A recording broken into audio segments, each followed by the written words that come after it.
So I was just putting together a new training for my private clients, and I thought I'd share part of it with you because I think it's really useful. In fact, this is one of the most important parts of video strategy that I think many of us kind of skipped over in the past, and that is actually organic posts. Because when somebody wants to check you out, they go to your Facebook page, and if you have what's known as prolific content, you're far more likely to be trusted, especially as an estate agent. Okay, so we've put together like a training for our own clients so that they understand what kind of posts they can make for themselves, and if they get stuck, they can obviously come back to us and we help them by holding their hands. But some ideas that we went through in the training today, or what can I make organic posts about?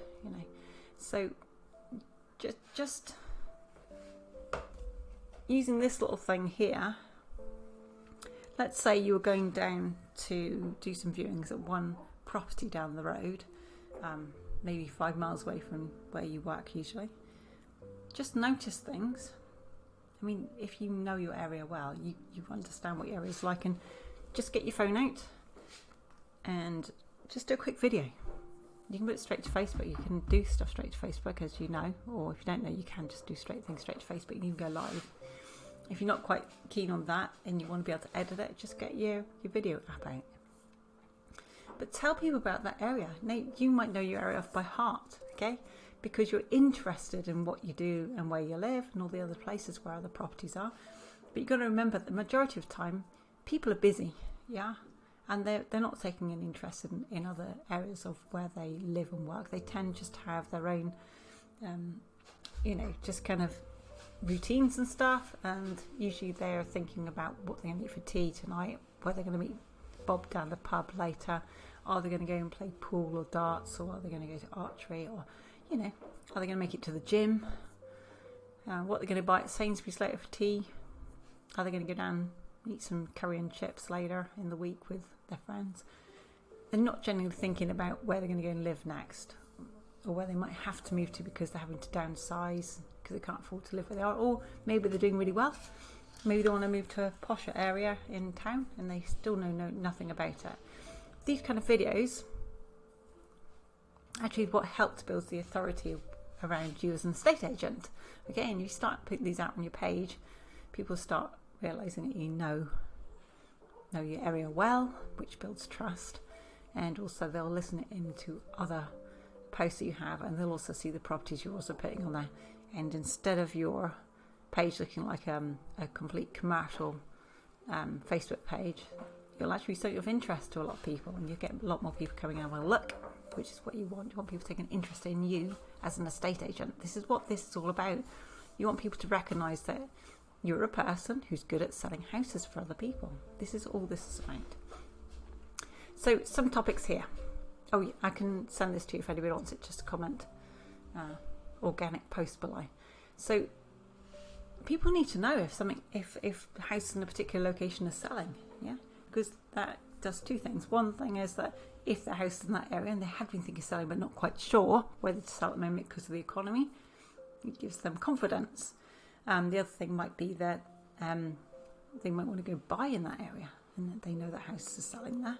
They're thinking, wow, that's a good place to go and buy our house right now. Or yes, there's going to be choice. Okay, so market reports and updates right now, brilliant. And you might think that you have to sit for ages with data and stuff. You might have to go to Dataloff or something like that, but you actually don't have to. If you understand your local market well, if you're paying attention to what's going on, you could be like, let's say I can't remember any areas, but let's say you're in Camden Town in London and you go across to Kensington, but you get your phone out and you go, like, I've just noticed this in Kensington going on. I've been watching this market for this, like a little pocket market, and I've noticed XYZ. There's been loads of properties selling on this part, and I think it's because of this happening. Maybe there's a new development going on. Maybe somebody opened a new store, like a new Sainsbury's or a new Marks and Spencer's. You never know, okay? I don't think that's going to happen in Kensington. I think they're full up, but that's the idea. Is like new development going in can affect an area. Just tell people what's going on, okay? Anything that will affect local market prices, maybe something's being built which isn't very good in the area. You've got, it's your opportunity to let people know and build trust with them. So don't feel that you have to go and get data. Data is good for a certain amount of people, but it's not for everybody. Not everybody wants to look at numbers. I mean, I find statistics and percentages very interesting, whereas I know a lot of people don't care less about percentage interest. They just want to know what everybody's doing, as in another way, like going, I don't know, this is what everyone's doing right now, rather than saying, it's 38% of people. If you know what's going on in the national market, that's always good to tell people, don't have these too long, okay? I would suggest probably about 2-3 minutes. Maybe do them more often and keep them short, because people's attention spans are really long. Weekly market reports are really good. Don't have them too long. Change them around a little bit. Sometimes put statistics in and numbers. Other times just tell them what's going on, as if it's like a little news report. Okay, this is one of my favourites. This is something that really should be put out every time there's a success story. Tell the story of what actually happened. If you can get a photograph handing over the keys, people love that because they can see it's real. They can see it's real. Okay. Now another thing is, like, most people do not understand what happens. Most people do not understand what estate agents do. Most people don't really understand what these words actually mean in an estate agency. Okay. Most people will pretend to know things because they don't want to look stupid. Okay, nobody likes looking stupid. Do you like looking stupid? If someone's like explaining to you maybe something about chemistry or something a bit more advanced like complex physics, the majority of us will sit there nodding our heads, even though we haven't got a clue what people are talking about, or maybe we think we might know, but the reality is we don't. Now, if you can explain to people each term that you know is being used in your estate agency, like I always call it like the journey of estate agency from the beginning to end, that could be a really great post every single week.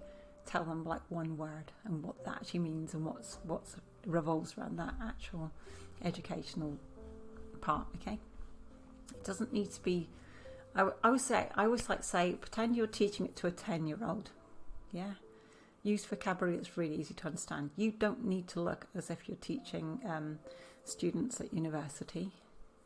You want to make it as simple as possible for them to trust you, so that anybody can understand. You've got to remember that people are very, very stressed, and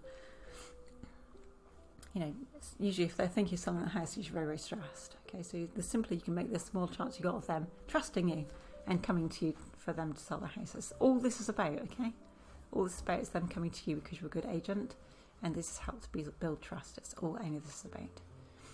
Go through the steps in the home buying and home selling process. Most of the time, if someone's selling a house, it also means they're going to buy. People don't do that either very often unless they really have to. The majority of the time, it's between 8 and 10 years at the moment. Some people haven't sold the house for 20. Okay, if you can explain the steps, especially like if somebody sold or bought like 12 years ago, 10 years ago, this has changed. I know the basics are the same, but I also know that even when I bought my first house to now, it's changed. People have become actually much better at this. And you know who you are. And you're the ones that should be doing this. Go through the process of conveyancing. Nobody really understands that at all. We pretend to, okay? Let people understand why sometimes it takes time. Let them know in advance why there are hiccups. Let them know about chains. Don't frighten people. Just let them become aware of how everything works so they can actually make informed decisions about when somebody comes to buy. It helps people to know who to... Because think about it this way as well. The more people you can help make the right decision, if you've got a cash buyer and you've got somebody who's got a mortgage or somebody who's in a chain, they're actually better off choosing the cash buyer even if they're offering a little bit less, and you know why. Like, you only get one life. It's better to move on, okay? But then if you're giving them the whole story of what the whole process is like, they can make a much more informed decision, and that means they're going to recommend you to other people too because of that. Okay? Honestly, the majority of people prefer complete transparency. Why you're the expert, okay? This is not about ego. This is about you just explaining why you know what you know already. Like, go back to where you began. Show how many years you've been doing this. Show why you love doing this as well, okay? just going short, just really short videos. Don't do them like I'm doing them now. I'm doing a training. This isn't what I'm talking about, okay? Just do very short videos. I would do probably between 2 and 3 minutes, this kind of thing. Just do a little bit at a time. Just keep feeding it into your Facebook feed. This is always really interesting. What amount buys you this in your area? People are always interested in that. If you can actually find out what is selling, so you know different properties are going to sell for different prices. Say like these terraced houses in the street right now, notice that the majority of them are going for this, and this one sold for a little bit more because, and you tell them why that sold for more, and this one went for the lower price because, and tell people why they went for that price as well, because you're always going to have a range. Explain why. A lot of people will see a house being sold at the same road as them at, like, let's say 100,000, and they think, oh, mine must be worth 100,000. If that one's 100,000, maybe the one that went for 100,000 has had renovations. Maybe they've had an ensuite put in. Maybe they've got a manicured garden at the back. Maybe they've added a garage. Maybe they've paved the driveway. You know what adds value to a property. Other people haven't got a clue. They're just saying, oh, my house is in the same street. Therefore, that went for 100,000. Therefore, mine must be worth 100,000. You go in there and it's dilapidated. It's not been touched for years. It's still got the 1970s wallpaper and carpets and it's got damp in the corners. If you already show why something would sell for, yeah, and explain why in videos, they already be prepared for that. There's no argument when you come to do evaluation because they already know. So they've been watching how this all works. Okay, they've got explanations before you even step in the door, which makes it easier for you. And also, again, it builds trust. So this is all self-explanatory, I think. Just go through this and just do different variations. What's special in each area and location? And why are there good reasons to live there? Or even why you wouldn't live there? Everyone's got their own tastes, but you can share yours. Maybe one's near to the railway station, you'd like to use trains, but maybe other people don't like the noise of the trains, the sound of the trains going past.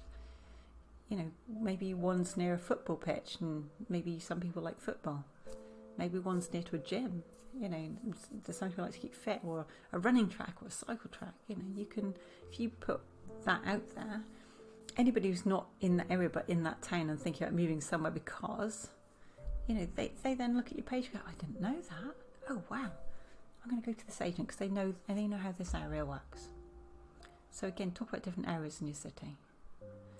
Explain nearby facilities, what to expect if they move here, what to expect if they're moving away from somewhere.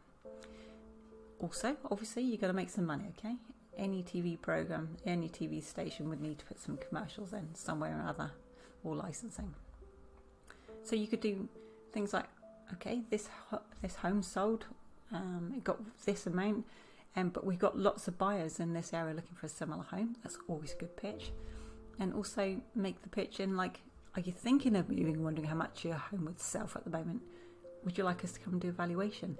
And on the same breath of that, yeah, what is a really good thing is explain what happens. Oops, can't type today. Before, during. It's been a long day, guys. And after evaluation. That is actually a really good one to do because I don't know about you, but maybe before you became an estate agent, maybe you'd understand. Maybe if you're a little bit older and you had a property. But let's say I was curious how much my property's worth. I put it in an evaluation tool or in Rightmove or Zoopla, and I know immediately I'm going to get a call. I get the call and I'm thinking, do I want to pick this up? Oh God, I know what it's going to be. It's going to be an estate agent. Okay, the thing is, yeah, if you can explain what happens before, during and after evaluation, more people are going to trust you again because they know what to expect from you.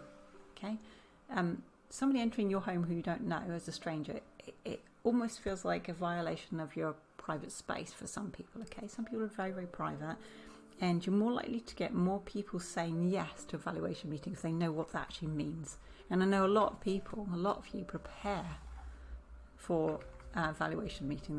You do your homework, and for them to know that, I don't know if you've seen this. A lot of people think that estate agents don't do anything. They just take a few photographs and chuck them up on Rightmove. They don't understand the amount of work that's involved in being an estate agent, getting people's houses sold. So if you could show them, this is a really good example, okay? Show them what it is you do. Show them what it is you do. Say a day in the life of an estate agent. That is so cool to do that. Nobody understands what you do. Everybody just thinks you sit around by the telephone waiting for the phone to ring and just talk to a few people about selling a house. Behind the scenes, yeah? Behind the scenes is so cool. And what working with you looks like. Yeah? Nobody understands what it's like to work with an estate agent. Collaboration with other business owners and estate agents, that's really cool, especially if you're supporting other business owners in your area. And also bloopers. I think Holly Price was my favourite people for doing bloopers. Have a look and see what she does. But it's just fun, you know. Always want some fun there. Other fun things too. Maybe you've just gone down to get your fish and chips. It's a Friday night. Just share that, yeah. Not all the time, but sometimes people like to connect with you, okay, as a human being. Now, if anybody wants this particular list, I'll make it into a document. Just comment organic posts. I'll send that over to you if you would like it. I hope that's helpful. There's so many other things you can do, okay? This is just a quick list to get you going. But it gives you ideas, okay? And you want to get... Okay, this is a really important part, which I should have said to you at the beginning. You want to put 3 of these out every single week, okay? I'd say Monday, Wednesday and Friday. If you're busy and you find weekends are easier, if you got something like GHL, you could just schedule them. Yeah, so maybe like you have a nice sunny day, do 3 of them. Have like backgrounds of local areas and just do them on your phone. Okay, you can do them as you're out doing your stuff as well. Just chat to your phone. You can do them either on your video app or as a Facebook Live if you like. Don't worry too much about editing. You want it to look as natural. You want it to be a natural post, okay? This is important. Sometimes you can make them look a little bit more structured, but we found that organic posts resonate with people. And if you're building trust, which is what this is all about, you want it to be as organic as possible. You want it to be as natural looking as possible, okay? There is time for doing more structured and, more edited videos, but this isn't it, okay? I hope that's useful. Any questions at any time? This was done end of the day when I'm really tired, okay? But any questions anytime, just ask, okay? We're here to help you. Cheers.